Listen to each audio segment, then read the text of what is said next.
оюутлын сонсоод бас иргэдийн анхаарлыг бас нэлийн татчих. Тэгэхээр одоо Риотын одоо хилцээр үргэлжилж байгаа сүүлийн байдлаар ер нь одоо хилцээр явц ямар байна? Дээрээс нь одоо яг энэ цаг үед те ер нь сонсгол зохион байгуулах нь ер нь хэр оновчтой гэж харж байна. Дээрээс нь манайх одоо ер нь сонсголын үр дүн ер нь одоо хэр нааштай гарахаар байна. Тийм Монгол улсын их хурал засгийн газар Монголын ард түмэн бүгдээрээ л оюутлын одоо энэ одоо гэрээ оюутлын төслийн одоо өрөөгөөж монголчууд илүү бас наалдцтай илүү өгөөжтэй байгаасаа гэж одоо хүсэж байгаа. Олон жил бас ярьж ирсэн.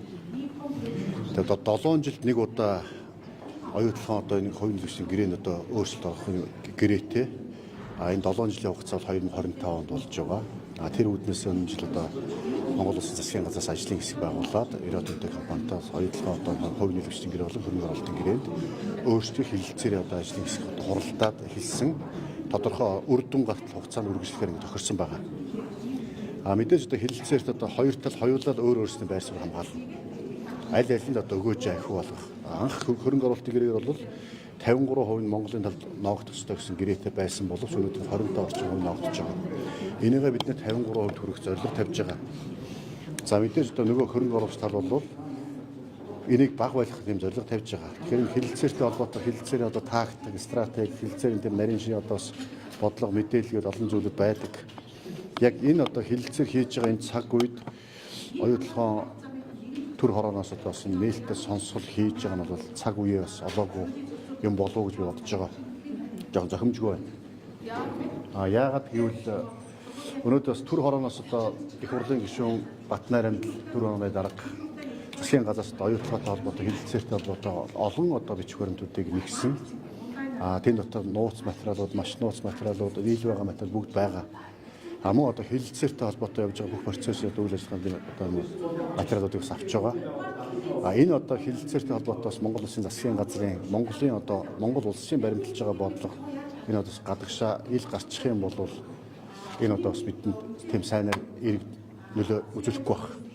Тийм болохоор одоо хилцээр дуусаад үр дүн гарсны дараа хэрвээ сайн үр дүн гарахгүй бол түүний араас оюут толгойн төр хороо маань хуралдаад өшөө илүү одоо засгийн газраа дэмжлэг үзүүлээд явсан бол зөв байсан болов.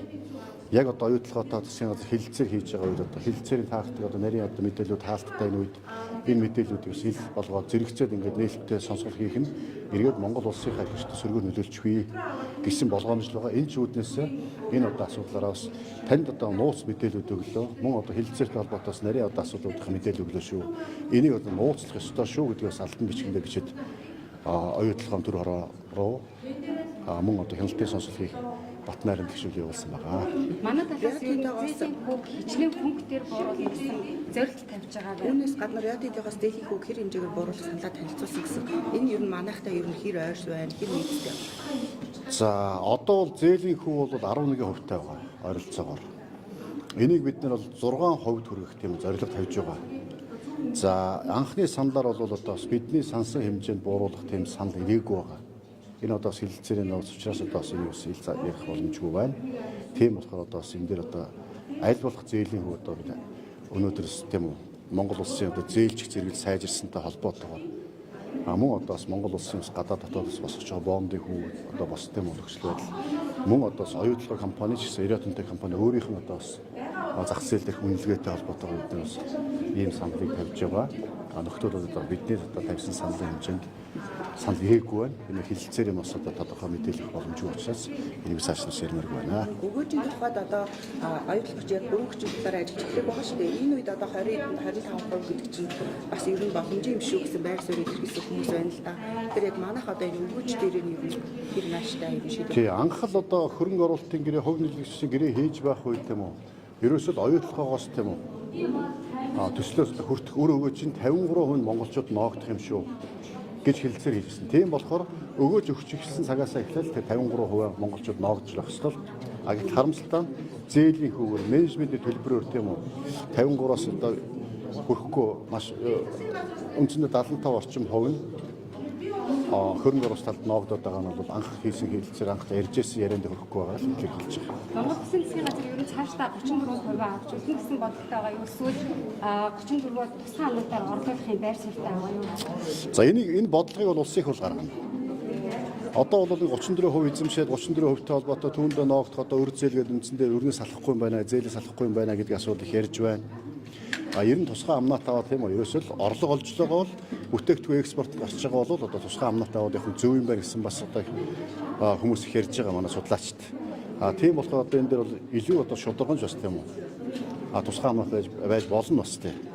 Энэ тал дээр. Энийг ихтэй бол энэ бодлогыг бол улсын их хурл гаргана. Улсын их хурл. Тийм болохоор одоо улсын их хурл бид нэр 34% авах юм бол ийм байна. 34% тусгай амнатаар оруулах ийм байна. Гэдэг байдлаар бас стратеги ордууд дээр бас байгалийн баялаг өгөөж ард түмэндээ хүртээх талаар бас тодорхой ажлыг ажиллаж байгаа. Энэ дээр иймэрхүү байр суурь баримталж одоо бас их хурлд орж танилцуулж их хурлаас чиглэл авч их хурлаас зөвшөөрөл авч энэ асуудлыг өөрчилнө. Ажлын хэсэг гарсан бол ер нь хизээ их хурлаар орох ба. Аль дээр? Одоо энэ 34%-ийн асуудлыг хэлцэх. За оюутлогын 34%-тэй холбоотой асуудлаар ажлын хэсэг гараагүй байгаа. Бус одоо стратеги ордууд байгаа шүү дээ. Стратеги 15 орд. Энэ ордуудтай холбоотой асуудлаар бол ажлын хэсэг гарсан ажиллаж байгаа. Миний бие ахлаад ажиллаж байна. Одоо зэсийн одоо үүсмэл ордууд одоо Эрдэнэтийн овоолго гэж одоо хаягдл овоолго гэж ярьдаг. Энийг бид үүсмэл орд гэж үзэж байгаа. Үүний одоо 34% авах асуудал дээр ажлын хэсэг гарсан ажиллаж байна. За мөн одоо бас 5 толгойн бүлэг орд, нарийн сухатын бүлэг орд, за шивээ хөрөнгөний ордууд одоо стратеги ордууд бас ордууд дээр одоо эзэмшиж байгаа, ашиглаж байгаа компаниуд дээр 34% одоо төр авах ажлыг бас ажлын хэсэг ажиллаж байгаа. Эхний ээлжинд 34% дээр одоо бид авах асуудлаа тохирлыг одоо хичээж ажиллаж байна. Үүний дараа бидний 34% тусгай амнатаар орлуулах үгүй гэдгийг бас их хурлд оролцуулж их хурлаас чиглэл авч байж энэ дараагийн шийдэл гарнаа. За баярлалаа.